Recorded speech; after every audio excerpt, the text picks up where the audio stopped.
Bonjour et bienvenue pour une nouvelle vidéo, cette fois-ci pour présenter une figurine de la collection, alors je crois que c'est Furiou, ouais Furiou exactement, Jaya, ça doit être Sega, Jaya quoi, je pense que ça doit être Sega, il doit être marqué quelque part, je crois que c'est Sega, Jaya, Furiou, parce qu'ils ont les Furiou, ils ont les Luminasta, voilà, ils ont pas mal de collections différentes, voilà, donc avec le personnage de Jaggy, donc la collection effectivement Ken le survivant.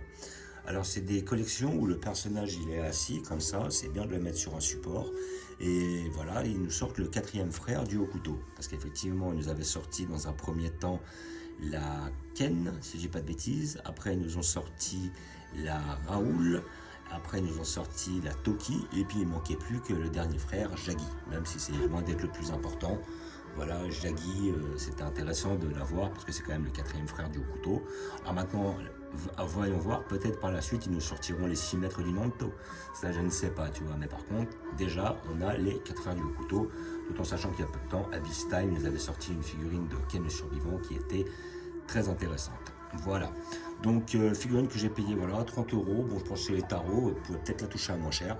Voilà, donc une figurine, bon bah, on va voir un petit peu le design ensemble.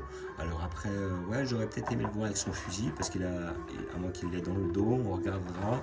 Et normalement, il a souvent un fusil à canoncier avec lui, un fusil à deux coups là. On va voir, est-ce qu'ils l'auront mis dessus, ou est-ce qu'ils vont simplement le mettre comme ça. Voilà quoi. Donc nous allons l'ouvrir pour voir ce que ça donne. Donc je pense que oui. Alors, est-ce que je vois le Sega quelque part? Alors, tac, tac, tac. Il n'y a pas stipulé Sega, donc ça doit être une figurine de Jaya, quoi. Voilà, Jaya Furiou. Voilà, je pense que c'est ça, figurine collection Furiou. Et je pense que c'est Sega qui fait ça. Parce que bon, c'est eux, le Jaya, généralement, c'est assez souvent eux. Voilà, plus après, effectivement, les Luminasta qu'on voit derrière de Ranma Mi, ou certaines de Kenshin le Vagabond, c'est un peu la même collection. Et Furiou aussi, ils en avaient sorti, nous avaient sorti des Dragon Quest, voilà, de quête de Dai. Et je crois que c'est tout, mais c'est déjà pas mal. Voilà. Là, nous avons notre personnage, ici présent. Je vais garder la boîte parce que je pense que je vais le poser dessus. Dans un beau papier bulle. Nous allons l'ouvrir. Là, j'attendais. J'avais vu qu'elle était annoncée. Donc, il était évident que j'allais la prendre. Et en plus, je l'ai vue en vitrine. Moi, je la trouve belle. Limite, c'est peut-être même la plus belle des 4. Je vois qu'il est bien chromé, le petit là, le petit Jaggy. Voilà, Jaggy, qui je le rappelle était un des grands frères de Ken, qui souhaitait la succession, qui était trop faible pour cela, qui était plus sous les ordres de Raoul, et qui a essayé comment dire, d'en arriver aux mains avec Ken, parce qu'il était jaloux qu'il ait la succession. Finalement, Ken l'a niqué, il l'a claqué. Voilà notre personnage. Alors déjà, on peut voir qu'il est bien chromé, c'est ça qui est pas mal. Il est bien chromé au niveau justement de ses épaulettes et puis de ses, on va dire, de ses genouillères là, les trucs sur les tibias, ses petites cornes sur le côté là, comment dire, ces petites épaules, enfin ces trucs là au poignet là, ou plutôt aux avant-bras.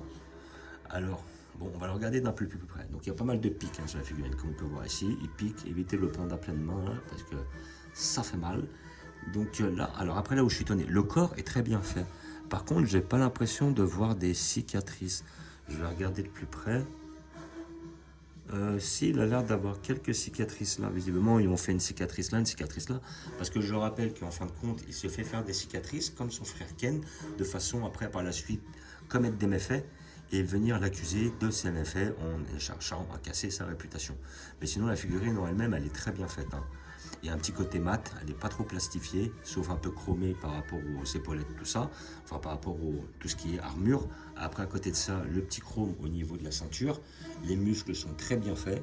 Voilà, on voit un peu les impacts, justement. On voit les cicatrices. Les abdos sont bien faits, les pecs sont bien faits. Le visage a l'air d'être bien fait sous son casque, parce qu'effectivement, il a un casque. Et pourquoi? Parce que Ken, quand il l'avait éclaté, justement, il a un truc pour maintenir son crâne, de façon à ce qu'il n'explose pas. Ouais, bon, bah après, faut regarder la série. Après, à côté de ça, moi, j'aurais bien aimé qu'il lui mette quelque part son petit fusil, quoi. Son fusil à double coup, ça aurait été pas mal. Mais sinon, dans l'ensemble, il est quand même très bien réalisé. Et puis j'aime bien ce petit côté délire là, la figurine assise. On met les 4 l'une à côté de l'autre. Et puis ça fait un petit aspect, voilà, c'est pas mal quoi. Un petit aspect reposé. Franchement, la petite pièce, elle est pas mal. J'en suis assez satisfait. Voilà, 30 €. Bon, après, c'est peut-être un peu excessif, mais bon, après, je sais pas. Ça dépend des gens. Ça dépend si vous souhaitez mettre de l'argent dans une collection Ken. Par contre, des Jaggi, ça court pas les rues, il n'y en a pas des masses. Les seuls que j'ai vus, c'était en articulé. Après, il faut aller chercher aux alentours des résines. Et encore, des résines, j'en ai pas vu des masses. Donc, le personnage de Jaggi dans la collection de Ken le survivant, il n'y en a pas des masses. Voilà. Mais sinon, dans tous les cas, je suis satisfait. Ses muscles sont bien faits au niveau des épaules, les deltoïdes, les biceps. La petite pose où justement, hop, il ouvre son maillot au milieu pour montrer les 7 cicatrices, pour justement faire croire que c'est lui l'homme aux 7 cicatrices. Plus le petit sculpte. Franchement, la figurine, elle est bien réalisée. Rien à dire là-dessus. Donc, comme je disais, figurine de la collection Jaya Furyu. Voilà, figurine à 30 €. Vous pouvez avoir dans tous les magasins spécialisés. Si vous êtes spécialisé, enfin si vous êtes fan de Ken le survivant, je la conseille parce que c'est un peu un incontournable ce personnage-là. Après, en plus c'est l'un des seuls du au couteau. Il vient bien remplir la collection avec les 3 autres. Voilà, que je vais vous montrer par la suite. Ils sont faits pour justement être assis et pour être l'un à côté de l'autre. Voilà, donc moi je la conseille, vraiment, c'est une pièce que j'attendais et que je voulais. Et après, effectivement, j'ai déjà, je vais vous montrer par la suite où je vais la placer et toutes les figurines que j'ai justement de cette collection de Ken le survivant. J'en ai pas des masses, mais mis à part les articulés, ils n'en ont pas sorti beaucoup. Et après, ils en ont sorti quelques-unes, mais qui étaient vraiment moches. Donc si elles sont moches, je vois pas l'intérêt de les prendre. Voilà. Donc, hop, je vais vous montrer où je vais la placer. Voilà, hop, je récupère la petite caméra. Voilà, donc là, avec du Dragon Quest. Et voilà, moi, je voulais le mettre juste là. Voilà, ici, là.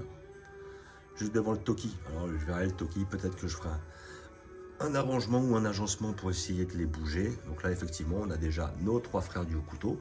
Et peut-être que, bon, je le placerai... peut-être que je placerai peut-être un petit peu plus le Ken au milieu. Voilà. Voilà, le Ken au milieu. Là, je vais me foutre mon petit Jaggi ici. Voilà, je replace là. Le petit Jaggi sur le côté. Le petit Ken là, avec son petit, comment dire, nunchaku au milieu. Et le petit Toki derrière. Voilà, et là, on a effectivement notre Ken de chez Abyss Style. Derrière, effectivement, de la collection Sega, j'avais déjà notre Raoul. J'ai un Raoul en buste. Et après, à côté de ça, j'avais trouvé ça dans une petite collection, le petit Ryuken, qui effectivement est le maître des 4 disciples au couteau ici présents. Et effectivement, j'avais pris la résine de raie que l'on trouve tout là-haut. Voilà. Que j'apprécie énormément. Donc, voilà notre petit visu sur les frères. Notre petit Jaggi ici présent, qui est vraiment bien fait. Alors pour moi, c'est même le meilleur des 4 quasiment. Le Raoul était pas mal, mais là, franchement, le petit Jaggi, ils ont fait quelque chose d'un peu plus propre. Le Ken était vite fait, on va pas se leurrer. Le Toki était pas mal, mais voilà, il casse pas des briques. Et à côté de ça, franchement, Jaggi, ils ont fait une petite qualité au-dessus. Voilà. Donc, petit visu de la collection. À gauche, vous avez tout ce qui est Saint Seiya. À droite, vous avez tout ce qui est Goldorak. Ma petite raie au milieu. Raie au milieu, effectivement, de Ken le survivant. Là, après, nous avons notre petit coin Ken avec Nicky Larson et Laura. Un petit peu de Bastard, un petit peu de Vagabond, un petit peu de Cobra, un petit peu d'Olive et Tom, les maîtres de l'univers aussi. Là, nous avons la collection Dragon Quest, où j'attends de trouver certaines pièces. Notre petite collection Street Fighter, c'est un peu le bordel, il faudra que je range. À gauche, nous avons notre petit quartier Kenshin le Vagabond. Et à droite, Ranma 1,5. Et en dessous, notre petit côté Star Wars, qui n'est pas trop manga, mais j'ai quelques pièces. Puis j'étais content, mais j'avais pas envie d'en avoir beaucoup plus. Voilà, donc comme d'habitude, vous remercie d'avoir regardé. Je vous dis à bientôt. N'hésitez pas à vous abonner ou à mettre des pouces. Et je vous dis ciao.